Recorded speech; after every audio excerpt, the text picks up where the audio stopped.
Good morning everyone! Ako ang isa ka Ilongga nga nagapuyo sa pungsod sang Vietnam. Subong nga adlaw malaga kita sang mais nga batik-batikon.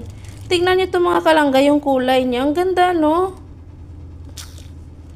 Tingnan niyo, may light purple, may white, may batik-batik na parang marble na kulay, oh.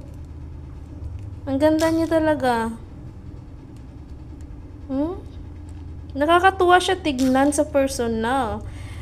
Pero ito, tignan niyo mga kalangga. Ang ganda ng kulay. So pag ano pa siya, medyo bata pa yung mga kalangga, yung mais, ganito siya, puti siya, puti. Tapos pag medyo yung ready na talaga at pagulang na siya, ito na yun ang kulay niya. Nagkaka-purple na. Yan, ganyan na ang kulay niya. So to this video, i-ano ko na to siya, ilalaga. Then see you in a bit mga kalangga after 1 million hours. Ito na nga mga kalangga, kumukulo-kulo ng ating mais. So babalik ta rin lang natin para kabilaan ay maluto, para perfect na perfect. So hindi na ako naglagay pala dito ng asukal at saka asin, dahil itong mais na to mga kalangga ay fresh ito. So, ayun lang. Let's wait more 100 million hours. Kalangga, tapos nang maluto yung mais. Nakapag-exercise na ako. Kaya ito na, after 1 million hours, ito na ang mais. Ayan! Ang tamis! Wala siyang asukal. Wala ring asin. Hindi ko nilagyan ng asin tsaka asukal. Tubig lang.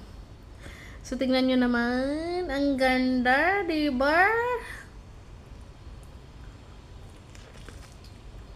Tamis talaga.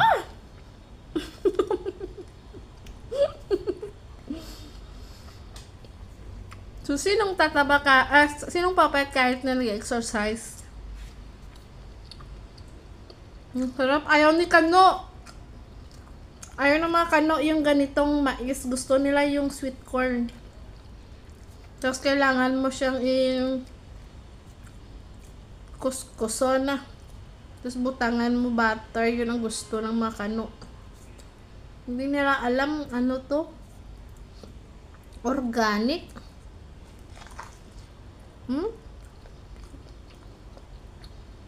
May silang gudong sinindi sa magkaon.